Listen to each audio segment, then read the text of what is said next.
I'm Nancy Tips. I'm currently exhibiting 5 oil paintings at the Southern Vermont Arts Center in Manchester.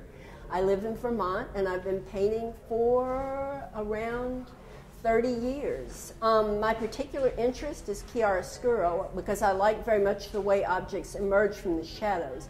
That's actually my sort of principal interest.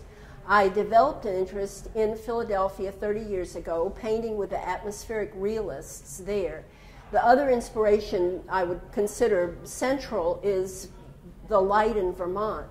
Since moving here 14 years ago, I've only painted in natural light, and the light is just incredibly beautiful. I think it's the latitude. I don't know exactly what explains it, but it's very, very inspiring light. Another inspiration is my garden. This is a squash, a pumpkin that I grew. It's an heirloom pumpkin, and it's one of my favorite subjects. All of the squash family are my favorite subjects. I also like pears, and I love flowers. And Vermont turns out to have an excellent summer climate for growing beautiful flowers. So I've been completely happy here as a painter since moving here, and I'm delighted to be exhibiting at the Southern Vermont Arts Center. My name is Helen Young, and I started painting in the late 1980s, and it's just changed my life. I paint on location. I paint direct, trying to, I don't know, do whatever I see and catch the light. I primarily paint landscapes, but as I'm getting older, painting in the winter outside is a little difficult. I like to do still life. Some of my favorite painters are Morandi, for one, and Nancy mentioned Stanley B. Ellen, and I also took a workshop with him. I don't know what else to say. I love to paint.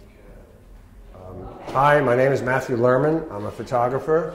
I exhibit in almost every show at the Southern Vermont Arts Center. This is one of the greatest venues an amateur and professional photographer can have.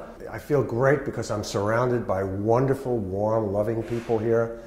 And it's a great venue for exhibiting photographs, especially my photographs, which capture little snippets of nature.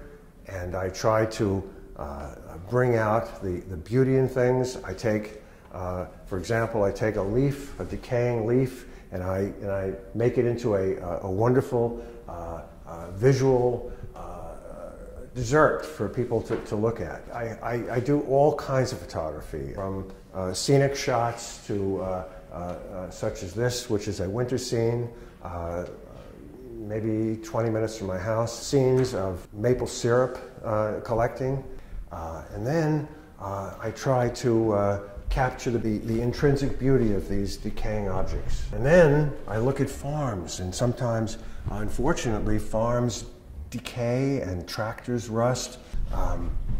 This symbolizes what happens in many parts of Vermont, where people just run out of money and they just can't find ways to keep farming. I do portraits of animals. This is a sheep that was just about to be sheared. This is a section of the river which runs through most of Vermont and into New York. This is called the Battenkill River, and here it is. It's frozen and gorgeous. And this is North Bennington. I try to capture the waterfalls there, the Paper Mill Waterfall. And here's another rusty truck, which is being used as an advertisement for Vermont cheese in Londonderry. And here, this was a tree that I captured in the middle of a snowstorm in Dorset on Church Street. And then I have this fascination with birds.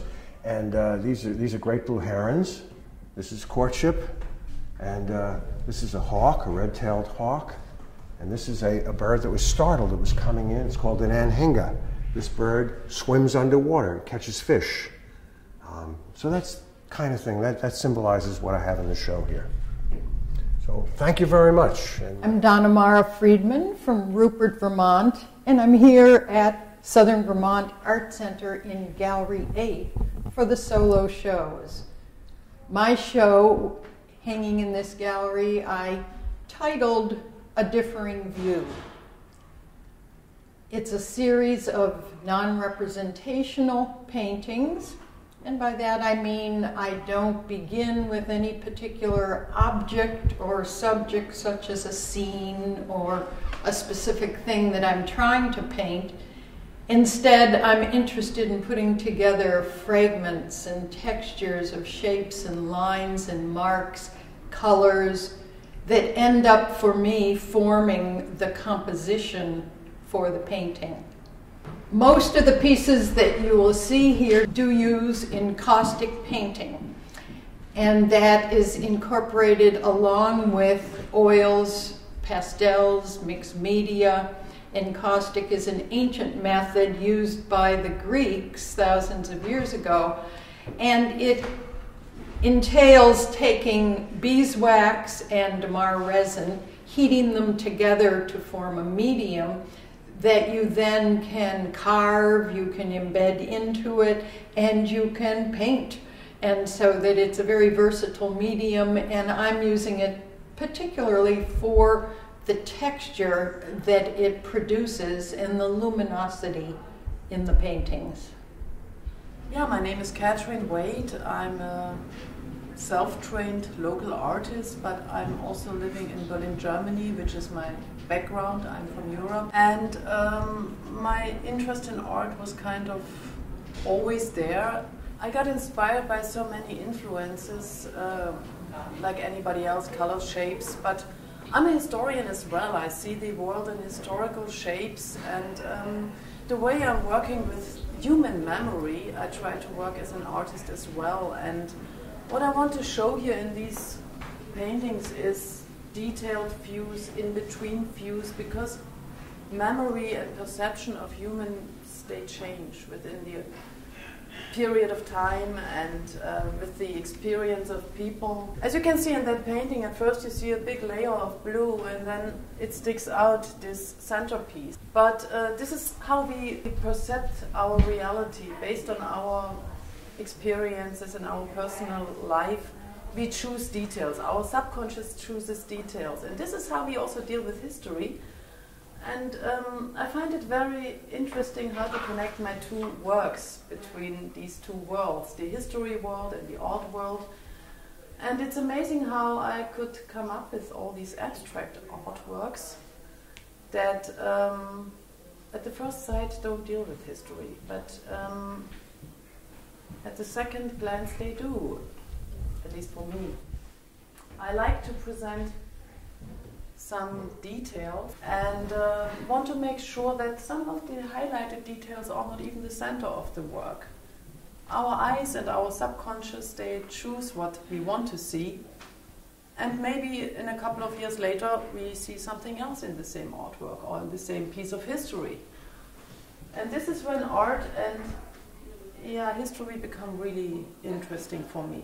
These works, this is the result of my creativity within the last 7 years, and I myself see a pattern here. Some ideas I finalized in the newest paintings, they obviously drove me already 7 years ago. And I think this is a never finished, finalized, ongoing process.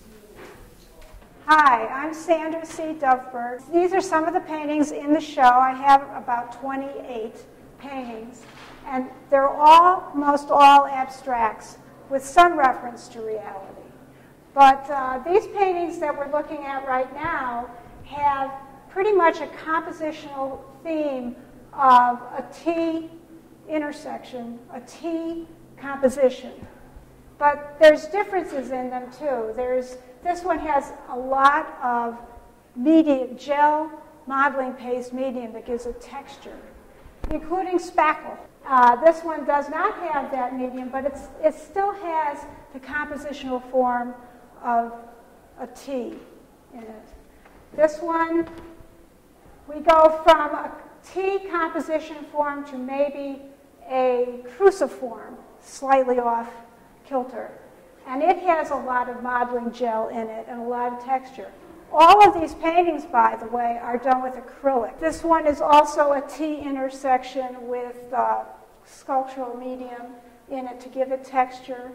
And I was also thinking about what lies beneath our earth, what's going on underneath our earth. And some of my themes have been based on hydrofracking, and this one does relate to an earthquake situation. I tend to work in series, which one can also call a big idea.